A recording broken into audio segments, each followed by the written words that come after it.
grandeur et ta bonté se manifestent envers nous. Ce matin, Seigneur, nous te bénissons. Ce matin, Seigneur, nous te rendons gloire. Salut, Seigneur. Oyaba Sodolo Moniske. Yendeleve Kashinda Lama.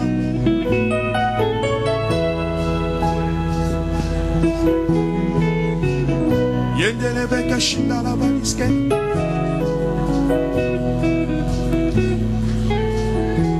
Saluez, saluez ta majesté, proclamez ta sainteté, et jouir de ta bonté.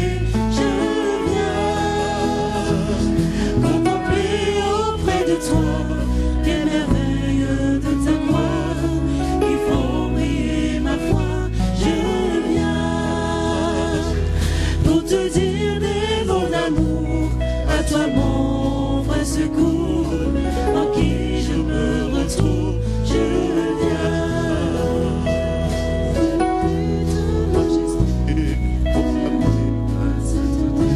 Gloire au Seigneur Jésus. Merci Seigneur. Alléluia. Élève ta voix, commence à parler à Dieu. Rends-lui grâce pour ce matin qu'il nous a accordé dans sa présence. Élève ta voix, commence à bénir le Seigneur. Bénis le Seigneur qui est là présent au milieu de nous. Il est Emmanuel, Jéhovah Shammah, celui qui est parmi son peuple. Et ce matin, il est là. La Bible dit là où 2 ou 3 se réunissent en son nom, il est là au milieu de nous. Oh, gloire à Jésus, Jésus. Merci Seigneur. Alléluia. Alléluia. Gloire à ton nom, Seigneur. Gloire à ton nom, Seigneur, notre roi. Tu es merveilleux, tu es digne d'être élevé. Tu es digne d'être glorifié, Seigneur éternel. À toi la gloire, oh Jésus. Emmanuel, Jésus-Christ, ne m'abandonne pas. Divin berger, divin berger, les garçons sur moi. Réalise sa présence au milieu de nous. Emmanuel.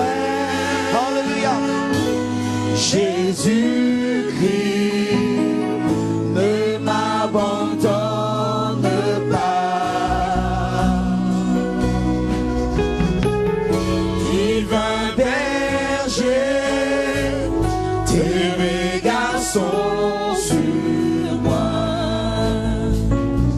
Emmanuel. Alléluia. Chante-le avec ton cœur. Alléluia. Le Dieu présent au milieu de nous. Jésus-Christ, ne m'abandonne pas. Divin berger, divin berger, tes regards sont sur moi. Emmanuel, Dieu saint. Alléluia. Je me prosterne ta majesté. Alléluia, tu m'as tant aidé, m'as renouvelé. Emmanuel, Jésus-Christ, ne m'abandonne pas. Divin berger, divin berger, tes regards sont sur moi. Emmanuel, Emmanuel.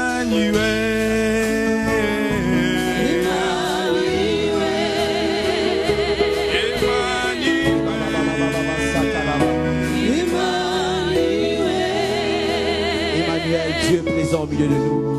Nous voulons te bénir. Merci parce que tu es là au milieu de nous. Merci parce que tu es là pour nous faire du bien. Que ton nom soit élevé, ô Dieu de gloire. Alléluia, alléluia. Nous te bénissons, nous t'élevons. Nous t'aimons, Seigneur. Quel privilège que de te connaître. Bénis ces instants, Seigneur. Nous nous cachons en toi pour parler de toi. Nous prions, ô Dieu, qu'à la fin de ce message, Seigneur mon Dieu, que tu tires toute la gloire, ô Dieu de gloire. Que l'homme disparaisse. Fais ce qu'un homme ne peut pas faire. Et que toute la gloire puisse te revenir. C'est en ton nom, Jésus, nous avons ainsi prié. Nous disons merci et nous acclamons le Seigneur Jésus.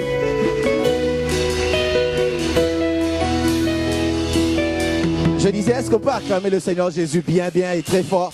Il mérite la gloire, il mérite l'honneur. Alléluia. Je suis en train de parler de Jésus-Christ. Je suis en train de parler de Jésus, créateur du... Alléluia. Gloire au Seigneur. Gloire à Jésus. Gloire au Seigneur. Est-ce que nous pouvons nous saluer les uns les autres? Saluer votre voisin de gauche et de droite. Souhaitez-le la bienvenue. Si j'étais à votre place, j'allais faire un petit compliment, dire que vous êtes bien habillés, vous êtes bien coiffés. Alléluia. La Bible dit dans la présence de Dieu, il y a la liberté, là où il y a l'Esprit de Dieu. Gloire au Seigneur Jésus. Gloire au Seigneur Jésus. Alléluia. Dieu est bon. Bien-aimé, la Bible dit, ne te vante pas de lendemain, car tu ne sais pas ce qu'un jour peut enfanter. Donc cela veut dire que le jour peut être enceinte. Donc tu ne sais pas, le jour d'aujourd'hui peut être enceinte de ta bénédiction. Je parle à quelqu'un, je dis, tu ne sais peut-être pas, le jour d'aujourd'hui peut affecter, enfanter, je voulais dire, le changement dans ta vie. Si j'étais toi, j'allais dire amen très fort et bien. Gloire au Seigneur. Prenons nos Bibles, nous allons lire dans Matthieu 14. Matthieu 14. À partir du verset 21e jusqu'au verset 33. Si cela ne vous dérange pas, on peut se tenir debout pour lire ensemble la parole de Dieu. J'aimerais entendre nos voix pendant que nous lisons ensemble d'un commun accord. Matthieu 14, 21 à 33. Si nous trouvons, on dit Amen. Ok, nous pouvons lire à 3, 1, 2, 3. Ceux qui avaient mangé étaient environ 5000 hommes, sans les femmes et les enfants. Aussitôt après, il obligea les disciples à monter dans la barque et à passer avant lui de l'autre côté, pendant qu'il renverrait la foule. Quand il eut renvoyé pour prier à l'écart, et comme le soir était venu, il était là seul. La barque, déjà au milieu de la mer, était battue par les flots. Le vent était contraire. À la 4e veille de la nuit, Jésus alla vers eux, marchant sur la mer. Quand les disciples le virent, ils furent troublés et dirent, c'est un fantôme. Et dans leur frayeur, ils poussèrent des cris. Jésus leur dit aussitôt, rassurez-vous, c'est moi, n'ayez pas peur. Pierre lui répondit, si c'est toi, ordonne que j'aille vers toi sur les eaux. Et il dit, viens. Pierre sortit de la barque et marcha sur les eaux pour aller vers Jésus. Mais voyant que le vent était fort, il eut peur. Et comme il commençait à enfoncer, il s'écria, Seigneur, sauve-moi. Aussitôt, Jésus étendit la main, le saisit et lui dit, homme de peu de foi, pourquoi as-tu douté? Et ils montèrent dans la barque et le vent cessa. Ceux qui étaient dans la barque vinrent se prosterner devant Jésus et dire, tu es véritablement le Fils de Dieu. Est-ce qu'on peut répéter le verset 32e ensemble? Et ils montèrent dans la barque et... Non, est-ce qu'on peut le répéter encore? C'est là que nous tirons notre thème de ce matin. Et le vent, c'est ça. Avant de vous asseoir, s'il vous plaît, aidez-moi, dites à 4 personnes dans la salle. Et le vent, c'est ça. Dites-le lui. Alors, ça peut être une prophétie pour votre voisin. Pendant que vous le lui dites, vous ne savez pas ce que ça est en train de faire dans son cœur. Et le vent, c'est ça. Ça peut l'encourager. Et le vent, c'est ça. Et le vent, c'est ça. Et le vent, c'est ça. Je crois que ce serait une parole pour quelqu'un ce matin. Je crois que je suis venu parler à 3 catégories de personnes qui, j'estime, sont dans cette salle. La première catégorie des personnes à qui j'aimerais parler, c'est ces personnes-là qui ont ne fût-ce qu'une seule promesse. J'allais dire des promesses, mais je préfère dire une seule promesse. Si tu es dans la catégorie des gens qui en ne fût-ce qu'une seule promesse, c'est à toi que je suis venu m'adresser ce matin. Et la deuxième catégorie des personnes, ce sont celles-là qui se trouvent dans un moment très difficile où tout est noir, où on ne comprend pas, on a beaucoup de questions sans réponse, on est dans des dilemmes qu'on ne sait pas expliquer. À vous aussi, j'aimerais m'adresser à vous. Et la troisième catégorie des personnes à qui j'aimerais m'adresser, c'est celles qui ne se trouvent ni dans la première, ni dans la deuxième. À celles-là, je leur dirais de prendre ces messages à crédit parce que tôt ou tard, vous en aurez besoin. Amen. Le vent, c'est ça. Avant d'avancer, j'aimerais dire ceci. Que la marche avec Dieu, tu ne peux pas exclure le surnaturel. Si tu veux marcher avec le Créateur du ciel et de la terre, tu ne peux pas exclure le surnaturel. Qu'est-ce que c'est le surnaturel? D'après ma définition, je dirais, le surnaturel, ce n'est rien d'autre que le naturel avec la mainmise de Dieu sur toi. Et ce qui fait surnaturel. Et deuxièmement, je dirais, dans notre marche avec Dieu, la foi n'a jamais et ne sera jamais une option, mais c'est plutôt une condition. C'est la condition, n'est-ce pas, pour plaire à Dieu, car la Bible dit dans le livre de Hébreux que sans la foi, nul ne peut lui être agréable. Il faut que ceux qui s'approchent de lui s'approchent et croient qu'il existe et qu'il est le rémunérateur de ceux qui le cherchent. La foi est la condition pour voir la gloire de Dieu, car la Bible dit dans Jean 11, 40, si tu crois, tu verras la gloire de Dieu. La foi est ce qu'il faut, n'est-ce pas, pour hériter des promesses. Car la Bible dit imiter ceux qui, par la foi et la persévérance, ont hérité des promesses. La foi, c'est la condition, n'est-ce pas, pour aller loin avec Dieu. En fait, tu ne peux pas vivre la vie chrétienne sans la foi. Car la Bible dit, le juste vivra par la foi. S'il vivra par la foi, ça veut dire qu'il mourra par le doute. Donc la foi est indispensable dans notre marche avec Dieu. Et là, lorsque nous parlons des vents, dans la Bible, souvent le vent est le symbole des moments difficiles, des difficultés, des persécutions, des troubles, des problèmes qui peuvent survenir dans la vie de quelqu'un. Tel que nous sommes là, nous sommes peut-être nous venons des maisons différentes, des familles différentes, nous venons, n'est-ce pas, des lieux différents, mais nous avons un dénominateur commun. Nous tous, nous traverserons les vents, vouloir ou pas. Jésus est en train de parler dans Matthieu 7, verset 24. Il parle de deux personnes qui ont bâti. L'une a bâti sa maison sur le roc, l'autre sur le sable. Et il dit, lorsque le vent était venu, en d'autres termes, ces deux maisons avaient réussi, mais le vent était venu. Pour nous dire qu'il y a un temps où le vent soufflera dans ta vie. Peut-être ce ne sera pas le même vent que moi, je suis en train de traverser. Peut-être ce n'est pas le même vent que ton voisin, ta voisine est en train de traverser. Mais que tu le veuilles ou non, vivant sur cette terre, tu vas traverser les vents. Tu auras des problèmes, tu auras des troubles. Même si tu es enfant de Dieu, David dit, quand je traverse la vallée de l'ombre de la mort. Il dit pas si, mais il dit quand. Il y a un temps où tu vas traverser des moments durs et des moments difficiles. Je dis, il y a un temps où tu auras des problèmes dans la vie. Il y a un temps, et si tu es là, tu as des problèmes, c'est normal.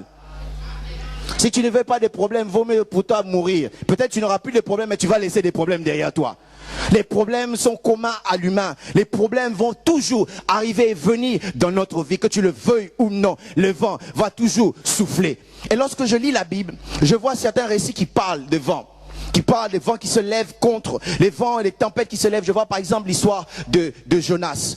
La Bible dit, alors que Dieu l'a envoyé pour qu'il puisse aller à Ninive, mais lui il a désobéi, il veut partir à Tarsis. Alors qu'il y allait, le vent, n'est-ce pas, s'est levé contre lui. Il y a des vents dans la vie qui se lèvent à cause de ta désobéissance. Il y a des problèmes dans la vie que tu rencontres, c'est parce que tu désobéis à Dieu. Voilà pourquoi tu trouves, n'est-ce pas, des problèmes. Tu rencontres des difficultés dans ta vie. Non pas parce que le diable ne t'aime pas, mais c'est à cause de toi-même, de tes problèmes. Quelqu'un qui va voler et il vient, ce jour-ci il y a des persécutions. Ce n'est pas une persécution. Tu as désobéi à la loi de Dieu. Voilà pourquoi il y a des problèmes qui te suivent. Est-ce que je parle à quelqu'un?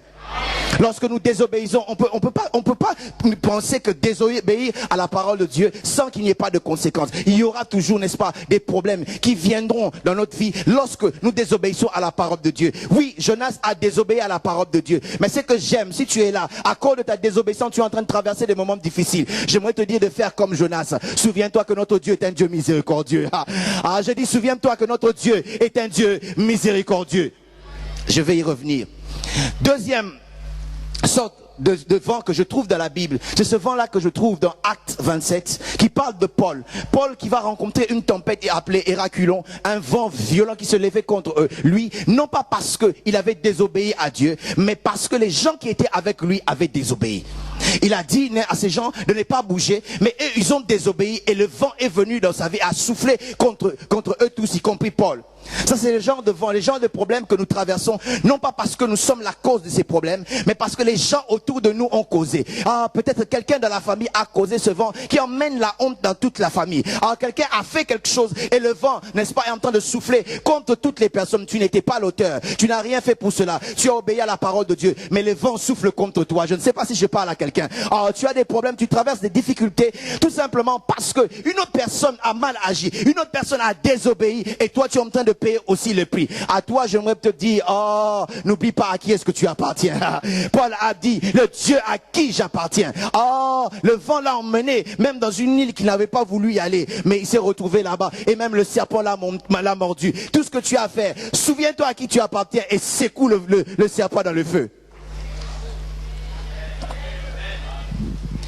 Troisième récit, c'est ce que je vois, n'est-ce pas, dans Marc 4. Jésus dit à ses disciples, allons sur l'autre bord.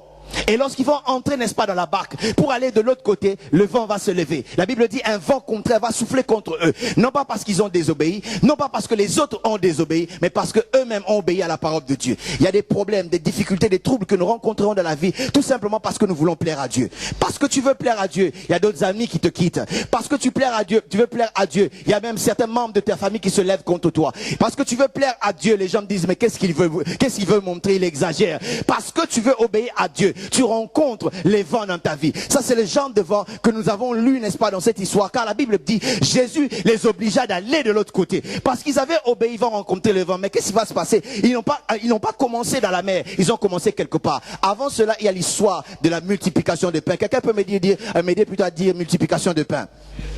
Ça, c'est l'un des miracles que j'aime dans la Bible. La Bible dit, alors que Jésus allait dans un lieu désert, les gens l'ont suivi. Vous savez, lorsque Jésus est quelque part, les gens vont toujours suivre. Parce qu'ils savent, en venant, ils ont la solution à leurs problèmes. Ils ont la réponse à leurs questions. Ils savent que lorsqu'ils viennent vers Jésus, oh, il a la clé de David. Lorsqu'il ouvre, personne ne peut fermer. Et lorsqu'il ferme, personne ne peut ouvrir. Lorsqu'il dit oui, personne ne peut dire non. Et lorsqu'il dit non, personne ne peut dire oui. Ils accourent vers le Seigneur Jésus parce qu'ils savaient qu'ils avaient la solution à leurs problèmes. Ils savaient, moi je me pose la question, il y a des gens qui crient, moi j'ai l'onction. Si tu as l'onction, tu n'as pas besoin de le dire, nous le saurons. Parce que l'onction va attirer partout, tu seras. La Bible dit, il est allé, n'est-ce pas, dans un désert, là où il n'y a pas de centre commercial, il n'y a pas de magasin, il n'y a pas de shopping, il n'y a pas d'alimentation. Mais parce qu'il savait que c'est Jésus qui est le pain de vie. Et la Bible dit, tout le monde l'a suivi là où il était. Parce qu'il savait, avec Jésus, il y a toujours quelque chose. Est-ce que je suis en train de parler à quelqu'un? J'ai dit, lorsqu'on s'approche de Jésus, on reçoit toujours quelque chose de merveilleux. Mais là n'est pas le problème. Lorsqu'ils vont arriver, Jésus va commencer à enseigner. Pendant qu'il était en train d'enseigner, il parlait, les disciples vont se rendre compte que, oh mais ils ont faim, ils n'ont pas mangé. Imaginez-vous, eux-mêmes étaient là, ils ne savaient pas qu'ils avaient faim. Parce que lorsque vous êtes dans la gloire de Dieu, vous oubliez les choses. Moi je dis que Moïse n'a pas jeûné 40 jours, 40 nuits. Plutôt il était perdu dans la gloire de Dieu, il a oublié qu'on mange aussi. Oh yes. Oh yes. Parce que lorsque nous sommes perdus dans la gloire de Dieu, on oublie qu'on peut manger. On oublie qu'on a des problèmes. Pourquoi? Parce que la gloire de Dieu en elle-même est la solution à tous les problèmes. Si j'étais toi, j'allais dire amen fort et bien. Oh, ils étaient là, les disciples ont commencé. Pas si je parle à quelqu'un ce matin. Là où tu es, là tu as quelque chose. Aide-moi, bats-toi la poitrine, dis j'ai quelque chose. Ce que j'ai, ce n'est pas peut-être ce que le voisin n'a. Ce que j'ai, c'est peut-être ce que le voisin n'a pas. Mais ce que je sais, j'ai... Ah non, je n'entends pas, je dis j'ai... Ah non, je ne vois peut-être pas ça, mais je sais que j'ai...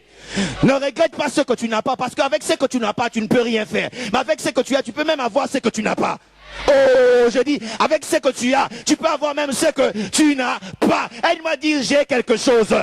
Ce que j'ai, ce n'est pas ce que toi tu as, mais j'ai quelque chose. Peut-être j'arrive pas à faire ce que tu peux faire. Peut-être j'arrive pas à voir ce que tu peux avoir. Mais moi aussi, j'ai quelque chose. J'ai quelque chose avec moi. J'ai quelque chose, moi aussi, j'ai... Écoutez, que personne ne vous mente. Chacun de nous ici présents, nous avons des points faibles et nous avons aussi des points forts. Vous savez, Moïse était bègue, il bégayait. Mais vous savez quoi? Son bâton ne bégayait pas. Et c'est avec ce bâton qu'il a traversé la mer Rouge. Ah, c'est avec ce bâton que l'Égypte est tombée en décadence. Je suis en train de parler à quelqu'un, je dis, tu as quelque chose. Mais si j'étais toi, j'allais dire, je sais quelque chose. Son bâton a amené la décadence en Égypte. Je n'ai peut-être pas autre chose. Je bégaye, mais mon bâton ne bégayait pas. Oh. Et la Bible dit, alors que Jésus va leur dire, qu'est-ce que vous avez? Ils vont dire, non, on a trouvé 5 pains et 5 poissons de la main d'un enfant. Entre temps, la Bible parle de 5000 hommes sans compter les hommes et les enfants. On n'a pas compté l'enfant. Et pourtant, c'est lui qui avait les miracles. Vous savez, des fois dans la vie, on ne vous compte pas, on ne vous regarde pas, on vous méprise, mais on ne savent pas que c'est peut-être vous qui allez amener les changements. J'ai l'impression que la personne à qui je parle n'est pas ici. On ne vous compte pas, on ne vous regarde pas, on vous méprise, mais ils ne savent pas. La Bible dit, ceux qui ont méprisé le faible au commencement verront le niveau entre les mains de Zorobabel, qu'ils méprisent ce qu'ils veulent, qu'ils rejettent s'ils veulent. Mais la Bible dit, ceux qui ont rejeté la paix, qui ont rejeté les bâtisseurs, est devenu la principale. Lorsqu'on est en train de te rejeter, on te donne l'occasion de devenir. Je dis, lorsqu'on est en train de te mépriser, on donne à Dieu la possibilité de manifester sa gloire. Oh, on te compte pas, mais tu as quelque chose. Et ce que tu as va amener le changement. Si tu es d'accord, dis après moi, yeah. Ok, ça commence à venir. Ça, c'est le yeah français. Mais ça commence à venir. J'aimerais que tu dises encore bien, yes. Et lorsqu'ils ont vu cela, la multiplication, le temps m'a manqué de parler de la multiplication parce que je ne parle pas de ça. Et la Bible dit, Jésus va obliger, il va dire à la foule de partir et prendre les disciples et dire, allez de l'autre côté. Pourquoi? Parce que la foule, on les renvoie, les disciples, on les garde avec soi. Je répète pour que tu l'entendes bien. La foule, on la renvoie plutôt, mais les disciples, on les garde avec soi. Pourquoi? Parce que la foule vient pour ce que tu as, mais les disciples viennent pour ce que tu es. Et les disciples veulent devenir comme le maître. Je dis, les disciples veulent devenir comme le maître. Et la Bible dit, un disciple accompli n'est pas plus grand, mais il est comme son maître. Le disciple vient parce qu'il veut, n'est-ce pas, devenir comme le maître. Et nous pouvons voir cela à l'église. Le disciple, lorsqu'il vient, il est différent, n'est-ce pas, d'une personne qui est dans la foule. Celle qui est dans la foule vient regarder comment est-ce que les chaises sont mal classées ce jour-là. Mais lorsqu'un disciple vient, il classe les chaises sans demander quoi que ce soit. Lorsque la foule vient, la foule se dit, oh non, moi on ne m'aime pas, on ne me visite pas. Mais les disciples, lui, n'attend pas qu'on puisse l'aimer. Lui, il va aimer les autres, il va visiter les autres. Les autres, on voit ton... Aïe. Je dis, les disciples est différent de la foule. Et Dieu a dit, allez faites de toutes les nations, non la foule, mais les disciples. Je bénis le Seigneur pour les disciples qui sont là. Quand ils viennent, ils comptent à servir le Seigneur. Parce que Dieu va te garder avec lui. Il y a des mystères que la foule ne connaît pas, ne comprend pas. Seuls les disciples connaissent. Alors si tu es un disciple, dis-toi, tu es heureux, tu es heureuse d'être le disciple de Jésus, parce qu'il va te montrer des choses. Il va renvoyer la foule et la foule va obéir. Et Jésus savait qu'il y aurait les vents, mais il les a quand même envoyés. Vous savez, lorsque nous traversons des moments difficiles, malgré le fait que nous sommes les enfants de Dieu et que Dieu ne fait rien, comprenez qu'il y a quelque chose là. Lorsque je lis la Bible, je me rends compte que Jésus était l'un des meilleurs enseignants qui puisse exister sur terre. Parce que nos enseignants, pour bien enseigner, ils ont besoin d'un tableau, ils ont besoin d'un ordinateur, ils ont besoin de tous les matériaux pour pouvoir enseigner. Mais notre Seigneur n'a besoin peut-être de rien. À partir de rien, il peut même enseigner. Même son silence enseigne. Lorsqu'il parle, il enseigne. Les circonstances, il enseigne autour des circonstances. Et il veut nous enseigner pour que nous puissions arriver à le connaître. Et des fois, il nous fait traverser des moments difficiles pour que nous puissions connaître Dieu. Dieu, on ne l'apprend pas à l'école avec un bic et une feuille. Mais Dieu, on l'apprend par la révélation que nous avons de lui. Et voilà pourquoi il permet des fois que nous puissions traverser des moments, des troubles, de moments difficiles. Pourquoi? Parce que derrière ces moments-là, il veut se révéler. Il veut que nous puissions le connaître. Il veut, n'est-ce pas, que nous puissions connaître, parce que la force de la vie chrétienne, ce n'est pas les années que tu as fait dans la vie chrétienne, mais la force de la vie chrétienne, c'est la connaissance que tu as de Dieu. Car la Bible dit, ceux du peuple qui connaîtront leur Dieu seront forts, agiront avec fermeté. Pourquoi? Parce qu'ils connaissent Dieu. J'aime ça en anglais, on dit those people who know their God shall be strong and do exploits. Qui veut dire ceux du peuple qui connaîtront leur Dieu agiront seront plutôt forts et feront des exploits. Je ne sais pas si vous comprenez ce qu'on appelle exploit. Vous savez, lorsque le président Obama descend ici en France avec son avion, il y a un tapis rouge pour lui. Ce n'est pas un exploit pour lui. C'est le président des États-Unis, du pays le plus puissant du monde. C'est normal. Mais quelqu'un comme moi, Papi Tchakewa MP, avec mon propre jet, avec un tapis rouge, ça c'est un exploit. Ça je vous dis, ça c'est un exploit. Et la bonne nouvelle est que la Bible dit, avec Dieu nous ferons quoi? Mais tu dois connaître celui qui est avec toi. Le problème c'est que nous n'arrivons pas à connaître Dieu. Nous ne connaissons pas Dieu comme il faut. Et c'est ça un défaut de la vie chrétienne. Et même quand nous adorons le Seigneur avec des fausses adorations qui ne sont pas basées sur la révélation. Les gens disent des choses qu'ils ont retenues, il a entendu l'autre dire, et lui aussi vient répéter de la présence de Dieu, des fois pour impressionner. Dieu n'est pas impressionné par tes paroles, mais Dieu est impressionné par un cœur, un cœur qui a la révélation de qui Dieu est. Vous verrez des gens qui vont dire des choses qu'ils ne maîtrisent même pas, et ils le disent mal. Une soeur qui est en train de prier, dit, Seigneur, tu es l'oignon de Dieu. Est-ce que Dieu est un oignon? L'oignon c'est fait pour cuire la nourriture, préparer la nourriture. Tu es l'oignon de Dieu. Dieu n'est pas un oignon, mais c'est certain, Dieu est l'agneau. Je dis Jésus est l'agneau de Dieu, il n'est pas l'oignon. Mais il y a des gens qui se plaignent, tu es l'oignon de Dieu. Non! Et une autre soeur priant, j'invoque les feux Déborah, j'invoque les feux Déborah. Laisse Déborah tranquille. Ce n'est pas les feux Déborah, les feux Déborah. Oui, laisse Déborah tranquille. Les feux Déborah. J'invoque les feux Déborah. Non, non, non, non, non.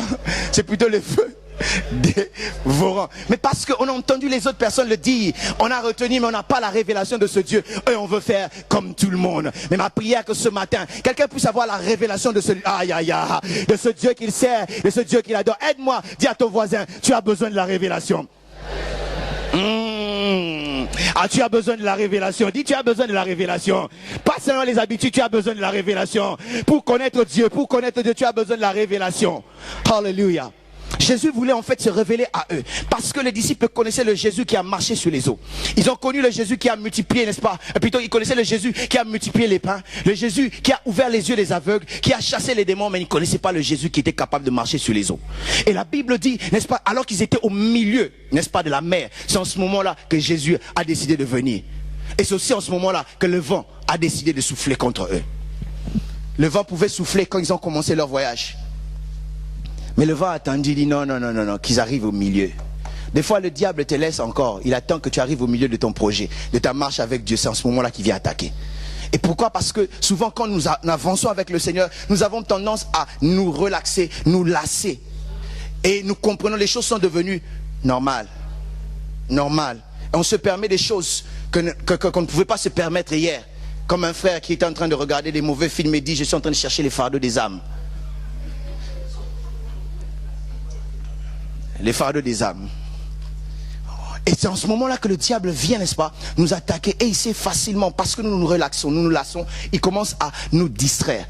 Et une fois le diable arrive à te distraire, il peut te diriger. Et s'il peut te diriger, ça veut dire il peut te détruire. Et c'est au milieu que les choses ont commencé. C'est au milieu qu'ils ont eu des moments difficiles. C'est au milieu qu'il y a eu l'attaque. C'est au milieu qu'il y a le vent contraire à leur vie. C'est au milieu qu'ils pouvaient commencer à se poser des questions. Mais en ce moment-là aussi, ils ne savaient pas que le Seigneur Jésus était en train de venir. Aide-moi, dis à ton voisin, le Seigneur Jésus est en train de venir. Le Seigneur Jésus est en train de venir. Dis à ton voisin, le Seigneur Jésus est en train de venir. Non, non, non, non, tu le dis pas très bien. Dis, le Seigneur Jésus est en train de venir. Tu ne le vois peut-être pas, mais il est en train de venir. La Bible dit, il est le secours qui ne manque point dans la détresse. J'aime ça en anglais, on dit, is the present help in the time of need. Qui veut dire un secours présent lorsque tu as besoin de lui. J'aimerais dire à quelqu'un, alors que tu es en train de traverser les moments durs et difficiles, tu ne comprends pas, tu ne vois pas, mais le Seigneur est en train de venir.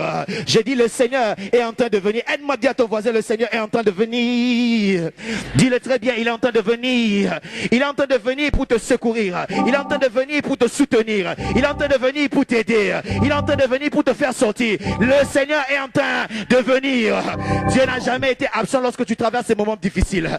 Il est en train de venir pour venir te faire sortir de ton trouble, de faire sortir de moments difficiles. Il est en train de venir. Aide-moi, dis à ton voisin, il est en train de venir. Vous savez, il aurait pu venir en nageant. Il aurait pu venir, n'est-ce pas, avec une barque. Il aurait pu dire, non, je prends le bâton comme Moïse, je vais séparer la mer. Ça, c'est démodé. Je peux prendre, n'est-ce pas, ma tunique et frapper. Et ça, c'est démodé. Je peux faire comme Josué, mettre les pieds et que la mer, ça, c'est démodé. Il dit, il doit savoir que je suis le Créateur. Il a commencé à marcher sur les eaux pour leur dire, la chose qui te trouble, moi, je suis au-dessus de la chose qui te trouble. Est-ce que je parle à quelqu'un? J'aimerais te dire, ce qui te trouble ne trouble pas le Seigneur. Il est au-dessus de ce qui te trouble. Il a la solution à tous les problèmes. Je suis venu parler à quelqu'un. Dis à ton voisin, il a la solution à tous les problèmes. Il aurait pu attendre que les choses puissent commencer au début, mais il a attendu que les choses puissent devenir sérieuses. Vous savez pourquoi? Parce que nous servons un Dieu sérieux, qui cherche des problèmes sérieux, pour donner des solutions sérieuses, afin qu'on puisse l'adorer sérieusement. Oh yes. Oh yes. Aide-moi à dire à ton voisin, il est en train de venir. Dans ton trouble, il est en train de venir. Tu le vois pas, il est en train de venir. Il est le secours qui ne manque point de la détresse. La Bible parle des 3 jeunes hommes israélites à Babylone. La Bible dit à cause de leur Dieu, parce qu'ils ont obéi, ils sont passés des tempêtes. On les a mis dans le feu. Et imaginez-vous quoi? La Bible dit on avait mis 3 personnes dans le feu. Mais curieusement, il n'y avait pas 3, il y avait 4 personnes dans le feu. Qu'on appelle la 4e personne de la fournaise ardente. Et le roi dira, on a jeté 3 personnes. Mais je suis en train de voir 4. Et le visage du 4e, regarde, est comme le fils de l'homme. Et est-ce qu'on peut pas les faire sortir? Et là, ma Bible à moi dit qu'on puisse les a fait sortir. Mais on les faire sortir à 4, on a fait sortir 3. La 4e est restée dedans. Vous savez pourquoi? Parce qu'il attend ton tour. Lorsque tu seras dans le feu, il sera avec toi. Oh! J'ai dit, il attend ton tour. Lorsque tu seras dans le feu, il sera avec toi. Aide-moi à dire à ton voisin, il te laisse pas, il t'a pas abandonné. Même dans le feu, il est avec toi. Même dans le feu, il agit encore. Tu le vois pas, mais il est là pour toi. Il est présent. Il est le secours qui ne manque pas dans la détresse. Alléluia. Et la Bible dit, Pierre qui va voir, j'aime beaucoup Pierre. C'est le plus fougueux, le plus courageux. Dans la vie, le courage, c'est bien. J'ai dit, le courage de la vie, c'est... Quelqu'un nous a fait réfléchir. Vous savez, on dit que le roi est le roi des animaux, plutôt le lion. Je pose la question. C'est pas l'animal le plus grand? La girafe est bien plus grande que le lion, n'est-ce pas? Oui, l'éléphant est bien plus gros que le lion, n'est-ce pas? Le serpent est bien plus long que le lion, n'est-ce pas? Mais c'est son courage. Mais, oh yes, courage. Le courage, c'est bien. Et parce qu'il était courageux, il dit, oh Seigneur, si c'est toi, ordonne que je vienne vers toi. Et Jésus dit, viens. Une seule parole suffit. Aide-moi à dire à ton voisin, une seule parole, une seule parole.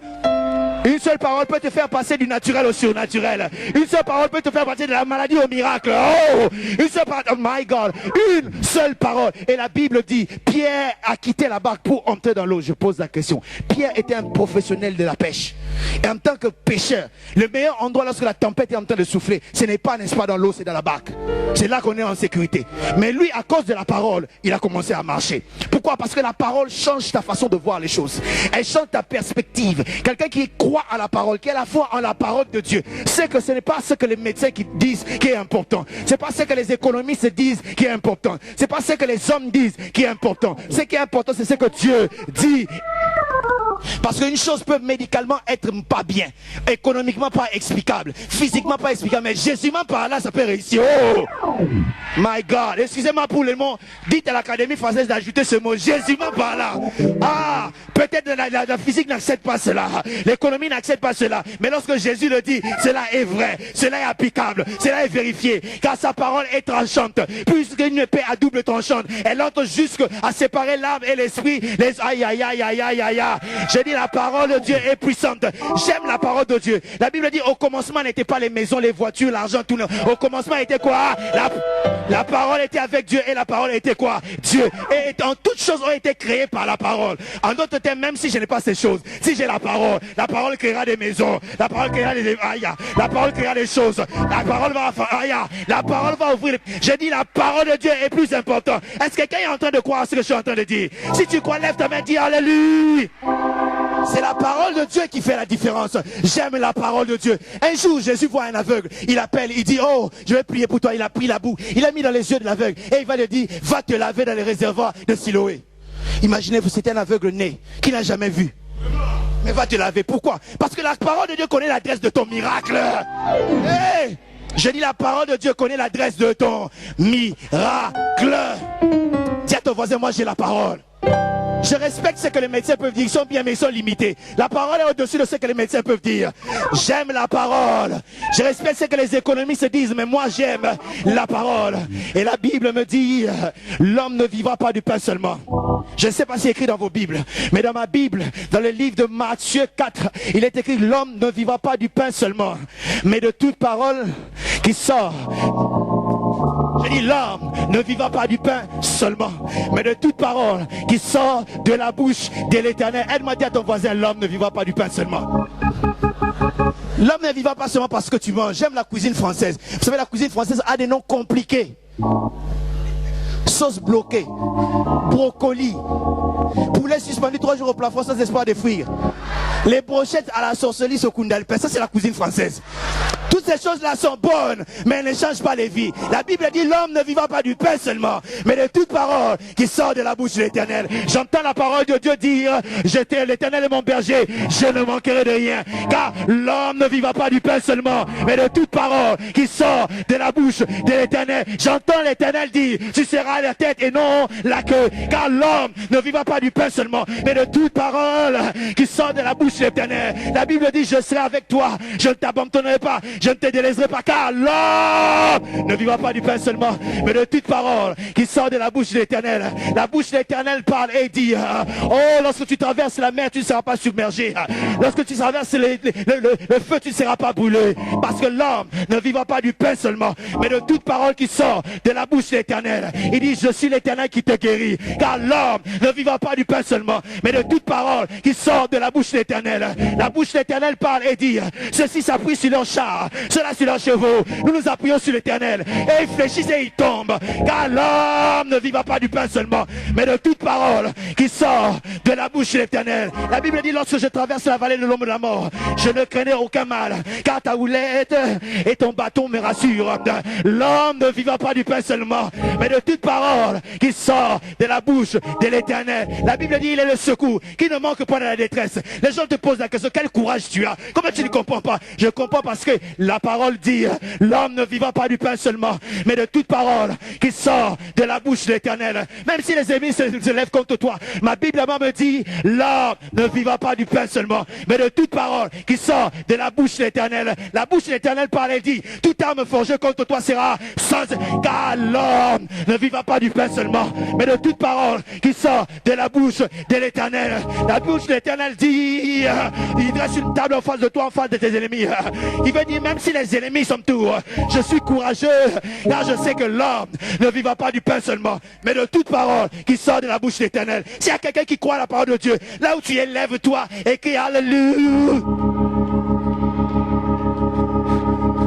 Touche 4 personnes dans la salle, dis l'homme ne vivra pas de pain seulement.